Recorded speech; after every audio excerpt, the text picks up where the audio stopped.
లో కూర్చోబెట్టాలని ఆరాటపడిన మీరందరూ ఇవాళ మీ హక్కుల కోసం ఇలా రోడ్ల మీద కూర్చొని పోరాటం చేస్తుంటే నిజంగా మిమ్మల్ని చూస్తే సానుభూతి సంఘీభావం తెలపాలి. వద్దన్నా సరే వచ్చి మీరు కూర్చోవాలంట బాధ కలుగుతుంది. నిజంగా ప్రభుత్వం వచ్చిన తర్వాత ఏ ప్రభుత్వం అయినా సరే రాజ్యాంగ నియమాల ప్రకారం మాత్రమే ఏ రాష్ట్రాన్నైనా పాలించాలి, భారత రాజ్యాంగం ప్రకారం. కానీ జగన్మోహన్ రెడ్డి వచ్చిన తర్వాత ఈ రాష్ట్రము భారత రాజ్యాంగంలో లేదు, పక్కకెళ్లి ఒక నియంత్రణతో పాలన ఉంది. నేను ఒక రాజుని, నాది ఒక రాజ్యం, నేను చెప్పిందే ఇక్కడ శాసనం అన్నట్లు వ్యవహరిస్తూ మొదటగా తెచ్చిన జీవో నెంబర్ 1 వచ్చి ప్రతిపక్షాలు ప్రజలు తిరగడానికి వీలు లేదు, ఇళ్లలోనే కూర్చోవాలి అని.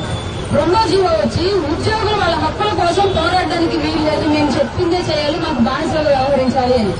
ఇంకొకసారి మూడో జీవో కూడా తీసుకొచ్చుకొని ఆంధ్రప్రదేశ్ లో ఎలక్షన్ జరగడానికి వీలు లేదు అని 4 జీవో తెచ్చుకొని ఉన్న 32 కేసులు కొట్టేయాలి విచారణ లేకుండానే అని 5 జీవో తీసుకొచ్చుకొని ఆంధ్ర రాష్ట్రానికి ఎవరు ముఖ్యమంత్రిగా ఉంటే వాళ్లే ప్రధానమంత్రి అవ్వాలని పెట్టుకుంటే ముఖ్యమంత్రి గారి 2 నెలల టైంలో క్లియర్ రాష్ట్రానికి స్వేచ్ఛ స్వాతంత్రాలు ఏమీ లేకుండా, ఉద్యోగులు ఎవరు ఎదురు తిరగకుండా, సామాన్యులు ఎవరు ఓటేసి మళ్ళీ ప్రతిపక్షంలో పంపించుకుని ఉంటారు. నాకు తెలిసి ముఖ్యమంత్రి గారికి ఎవరు తెలియకపోతే సలహాదారులు 70 మంది ఉన్నారంటే ఈ సలహా కూడా ఇవ్వండి, ఎవరో ఒక 40 మంది సలహాదారులు.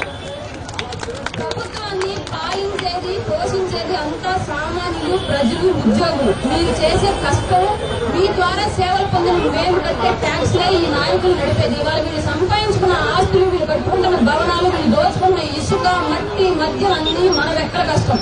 మీ తెలివి మా కష్టం మొత్తం కలిపి వాళ్ళ ప్రభుత్వాన్ని మనం పోషిస్తున్నాం. కానీ ఈ విషయాన్ని ఈ ముఖ్యమంత్రి మర్చిపోయి నేను ఏది చెప్తే అదే జరగాలి, నేను చేసిందే ఈ రాష్ట్రం అందరూ పాలించాలని వ్యవహరిస్తున్నారు. కాబట్టి గతంలో మీరే అన్నారు నిర్మహాటంగా ఒక చేతితో కాదు 2 చేతితో ఓట్లు వేసాము జగన్మోహన్ రెడ్డికి మేమని చెప్పేసి.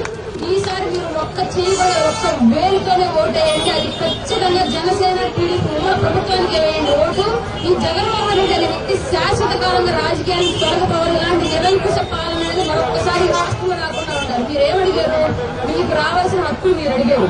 మీకు ఇంతకుముందు చట్టాలు ఏం మీకు వర్తించాలని మీకు ఇచ్చారు శాసనాలు, అలాంటివి మీరు అడిగారు. మీ మీద ఎస్మా చట్టమా? ఎస్మా చట్టం ఎవరి మీద ప్రయోగిస్తారో తెలుసా? ఆ కలకమాసి కర్ణాటకలు ప్రభుత్వ ఉద్యోగులు ప్రయోగించేది ఎస్మా చట్టం.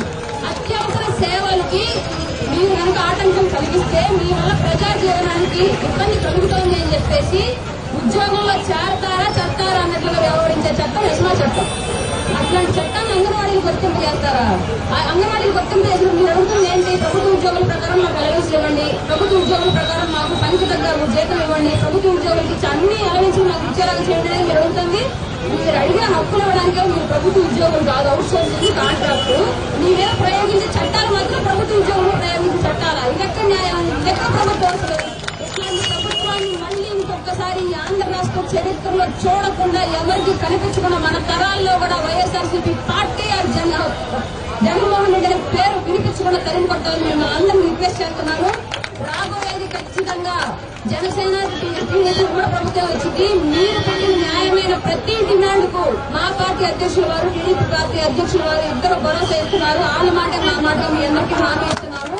మరొక్కసారి రాబోయే ఉమ్మడి ప్రభుత్వంలో ఏ ఉద్యోగి ఇలాగా తమ కార్యాలయాలు వదిలేసి తమ విధులు వదిలేసి రోడ్డు మీద తిరగాల్సిన పరిస్థితి అయితే మా ప్రభుత్వం టైంలో మీకు రానివ్వమని చెప్పేసి హామీ ఇస్తున్నాం.